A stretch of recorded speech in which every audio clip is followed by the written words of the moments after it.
a sandwich with peanut butter and jelly, and I brought tacos. And I hated it. I mean, now I love tacos, by the way. But Mom insisted I take, my bean tacos to school. And slowly, learned English like everybody else. And but one thing that my mom instilled in all of us was the importance of education. So I grew up in San Antonio, went to the University of Texas, got a degree in chemistry. I didn't know what to do with a degree in chemistry, so I joined the Air Force. Became an Air Force officer. They didn't like my chemistry degree either, so they sent me back to school, and I got an electrical engineering degree. I was a communications officer for the United States Air Force, and I did that for 8 years. And I worked on some really cool stuff. I mean, I worked on, for example, communications for the president. And at the time it was President Reagan, so now you know I'm old.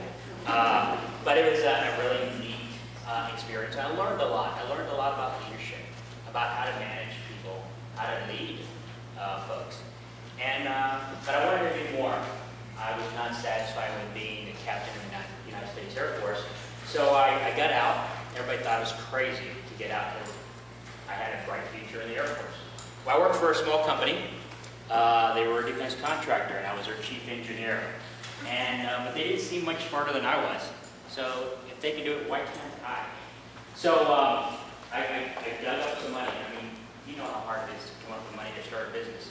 I started with $1,000, and it was all borrowed. And one-man operation myself. So I worked 8 hours a day, doing engineering for customers. And then the other 8 hours, I did marketing, I did accounting, I did HR, I did all the things that need to be done.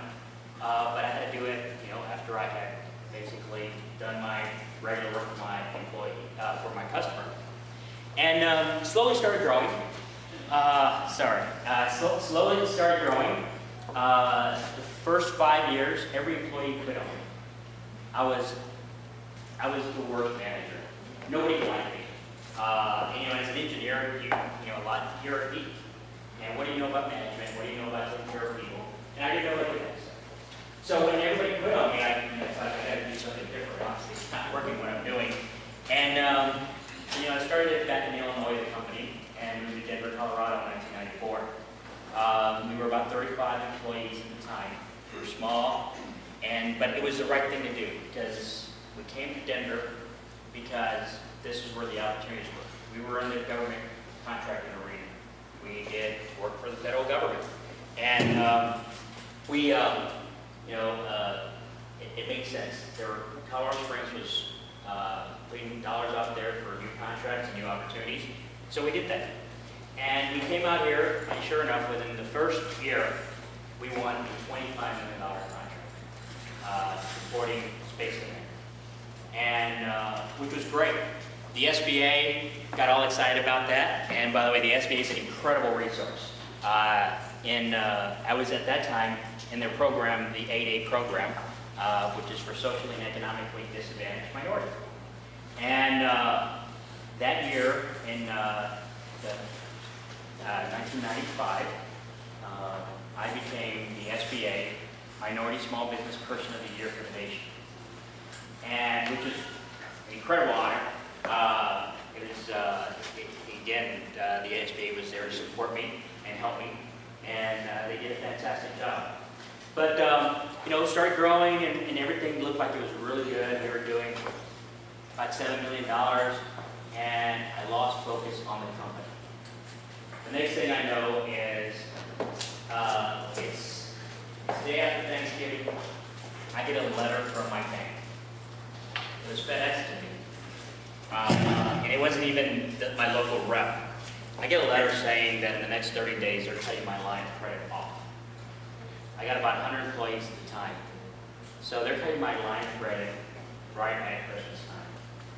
So how do I pay my people? They're doing work. You got to pay them. And it's Christmas time. It's the holidays. So I had to scramble. It was difficult. It was painful. I had to go into some extreme measures to continue to get some kind of credit so that I continue to pay my employees. You know, and we were losing money. Then that's basically why the bank cut me off, because they thought we were history. As a matter of fact, my local rep said, "Why don't you just quit, Francisco? Just give up. You know, you failed." And I'm sorry. Don't ever let anybody tell you you failed. Okay? And no is not an answer either. So I, you know, got mad as could be, and I figured out how to change things around and make things better. And sure enough, in 2 years, we were making money again.